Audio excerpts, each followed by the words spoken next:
I remember the day my mom texted me. "We changed all the locks. You don't have a home anymore. Let's see how brave you are now. Ha ha."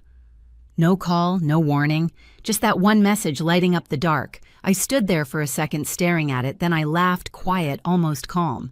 Because that wasn't the end of anything. That was the start. 2 days later, their lawyer reached out with 5 words that told me everything had flipped. "We have a problem. Call immediately." Before I get into what happened, hit like and tell me in the comments, have you ever been blindsided by your own family? Your stories remind me I'm not the only one. People used to say we were the perfect family on Maple Street, white shutters, trimmed hedges, Sunday dinners that smelled like roast chicken, and false peace. If you drove by, you'd probably think warmth lived behind those windows. But perfection is quiet only because it's rehearsed. I was raised to play my part, the reliable daughter, the fixer, the one who didn't talk back. Dad Richard Liu was the type of man who believed love meant obedience. If something broke, he'd call my name before reaching for a tool. "Kara, hold the ladder." "Kara, grab the wrench." I learned to balance on rooftops before I learned to rest. My hands were covered in tiny cuts from wood and wire, but he'd laugh and say, "You're tougher than any son I could have had." Mom would smile, that perfect smile, the one that hid every sharp edge beneath politeness, and add, "Family doesn't count debts." They said it so often it became a prayer. Family doesn't count debts. Translation: everything you give us is owed. Everything we take is love. Then there was Emily, my little sister. 2 years younger, softer, prettier. She never had to lift more than a makeup brush. Dad called her the delicate one, and Mom called her our pride. I was proud too once. I believed that keeping the peace was my job, that fixing their messes was proof of devotion. When money got tight, Mom would sigh dramatically over the electric bill, and somehow my wallet would open. At 17, I was helping with mortgage payments. By 21, I was covering repairs. It didn't feel wrong back then, it felt like love. They told me I was so good with numbers, so dependable, and I mistook manipulation for gratitude. Every time I patched a wall or transferred a payment, I told myself I was holding the family together. But there's a price to being the glue you never get to stop holding. I remember one Thanksgiving standing by the window watching Mom hand Emily a small jewelry box. Inside was a gold bracelet engraved with her initials. "It's for our little artist," Mom said. Emily hugged her. I smiled, pretending I didn't feel the chill crawl up my arms. That bracelet probably cost the same as 3 months of my rent at the time. But family doesn't count debts right now. Years later, that phrase still echoes in my head, soft, poisonous. I can still smell the varnish from the banister I painted at 16, hear the creak of the lock I once fixed for Dad, see the porch light I replaced flickering in memory. The same porch light that would one day shine over a door I wasn't allowed to open. It started with whispers, soft enough to sound harmless. I came home late from work one night, shoes damp from the Portland rain, and heard my name through the kitchen door. I should have kept walking, but something in Mom's voice froze me mid-step. She doesn't realize all her help was voluntary, she said, quiet but clear. "When we sell the house, it'll just be our names on the papers." My chest tightened. Sell the house, our house, the same place I'd painted, repaired, financed piece by piece for years. Dad's laugh came next, low and smug. Classic Kara, all heart, no business sense. Then Emily's voice, hesitant. "But won't she expect something?" Mom snorted. "Expect what? She gave gifts. Gifts don't buy ownership." For a second, I thought I'd misheard. The room spun in silence, the air thick with the smell of leftover dinner and betrayal. I gripped the wall until my knuckles went white. "Gifts," I whispered to myself, the word curdling in my mouth. They were dividing my effort like spoils, and I was the fool who funded their comfort. I walked to my room without a sound, every step heavy, rehearsing the script they'd written for me my entire life. Be grateful, be quiet, be useful. But something inside me cracked that night. I didn't cry. I didn't confront them. I sat on the edge of my bed, the glow of my laptop reflecting in my eyes, and I started remembering every transfer, every bill, every time they'd said, "Just this once." Hours passed. The house went still. I could hear the rain against the window and the faint hum of the refrigerator steady, unbothered, unlike my heartbeat. Then, just as I was about to close my laptop, my phone buzzed. 11:27 p.m. Mom, we changed all the locks. You don't have a home anymore. Let's see how brave you are now, haha. The words burned into me one by one. I read them again, slower. Locks, home, brave. And that laugh, haha, mocking, sharp final. No call, no explanation, just that cold message glowing in the dark. I don't know how long I stared at it. Maybe a minute, maybe 10. Then something strange happened. I laughed too. Soft at first, then louder until it echoed off the empty walls, because in that moment I saw the truth clearly for the first time. They hadn't shut me out. They'd freed me. I turned off the phone, opened my laptop again, and started typing, not a message, not a plea, but a list. Dates, payments, repairs, every cent, every receipt, every promise. When I was little, Dad used to say, if you want something done right, do it yourself. Fine. I would. By dawn, I had a folder named Proof. And as the sun crept over the blinds, warming the cold air of my room, I made a quiet promise to myself this time I wasn't fixing anything for them. I was dismantling everything they'd built on me. The morning after that message, something inside me reset. No anger, no tears, just a clean, eerie calm. I brewed coffee, logged into work like nothing had happened, and started moving in silence. If my family wanted to see how brave I was, they were about to find out on paper. By day, I was still the dependable data analyst at a downtown firm. My coworkers had no idea that every spare minute was spent tracing back a different kind of data, my own history. I pulled old emails, bank transfers, utility statements, payments for roofing materials, contractor quotes I'd covered temporarily, grocery receipts from the months they'd claimed they were broke. Every number had a story, and every story pointed in the same direction they had taken, and I had paid. I started building what I called the ledger of truth. One column for what I'd given, one for what they'd promised. The totals didn't just add up, they screamed. $47,000 toward the mortgage, $23,000 for renovations, $15,000 for emergencies, $85,000 of my life. Dad always bragged that I was the only one in the family who understood money. He just never realized how dangerous that would make me once I stopped using it for them. When my screen filled with lines of proof, I printed everything labeled each stack and tucked them into a file box under my desk. I didn't plan to run to court right away. Revenge. I decided should age like wine, not explode like fire. I met with 3 different attorneys over the next few weeks. The first 2 spoke to me like I was just another hurt daughter looking for sympathy. The third one didn't. She leaned forward, eyes sharp. "You've got a case," she said. "A solid one. It's not about the deed. It's about equity. If you can prove contribution and intent, you have standing." Intent. That word clicked. I thought about the text again. "Let's see how brave you are now, haha." That wasn't just cruelty, it was proof. Malicious intent in writing. From that moment, every step I took was deliberate. I documented new transfers. I archived every voicemail Mom left pretending to check in. I backed up every file, twice one on my laptop, one in the cloud. At night, I'd sit at my desk watching the cursor blink beside the word evidence.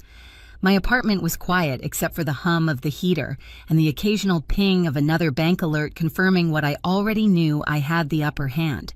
By the time spring rolled around, my case was airtight.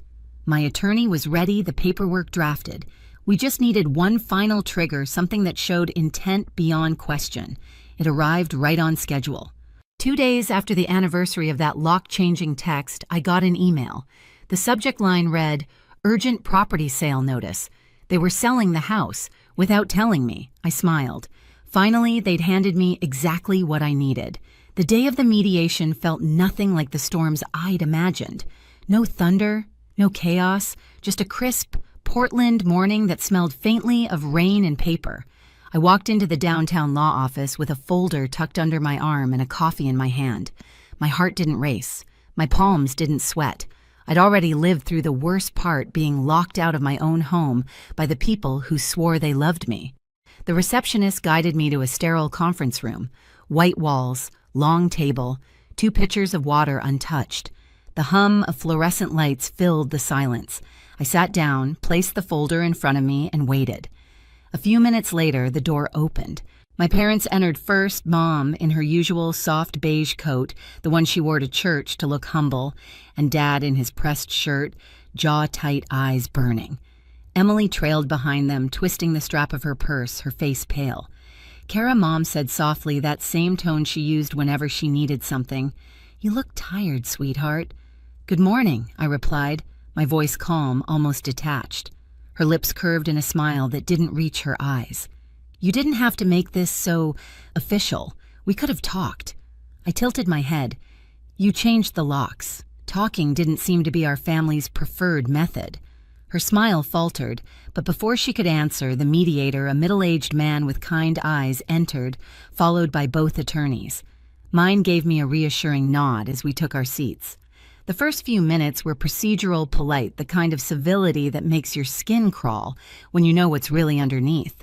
Then my attorney opened the folder and began laying out the documents, page after page, of receipts, transfers, invoices. "This file," she said, sliding it toward the center of the table, "contains proof of Ms. Liu's direct financial contributions to the property located at 2146 Maple Street over a 14-year period." Dad leaned forward, scoffing. "That's ridiculous. Those were gifts. She was helping her family." My attorney didn't flinch. The payments were repeatedly labeled as temporary assistance, with the expectation of reimbursement. You'll also find text messages where both you and Mrs. Liu referred to those payments as loans. We have evidence of concealment of assets as well, bank statements showing you maintained substantial savings while requesting money from Ms. Liu under the pretense of financial hardship. Mom shifted uncomfortably. Her hands, perfectly manicured, trembled as she reached for the papers. "This is being twisted. I interrupted for the first time. "You told me I didn't have a home anymore. Remember that." The room went silent. Her mouth opened, then closed. She looked at me, pleading. "That was a misunderstanding, Kara. We were angry. It's in writing," my attorney added, sliding another page across the table. Dated and time-stamped, 11:27 p.m. The text reads, "We changed all the locks. You don't have a home anymore. Let's see how brave you are now, haha." The mediator adjusted his glasses, frowning. That message certainly suggests intent. Dad's face turned crimson. "She's twisting everything." "That text was a joke." I met his glare evenly. "So was your idea of family." The mediator tried to regain control, but the tension had already snapped. My attorney continued methodically, pointing out every inconsistency, every false statement. The evidence stacked higher.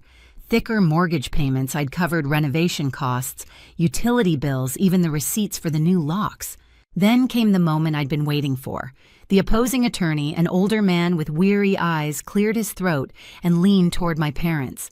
"Mr. and Mrs. Liu," he whispered urgently, though the room was quiet enough for everyone to hear, "we have a problem.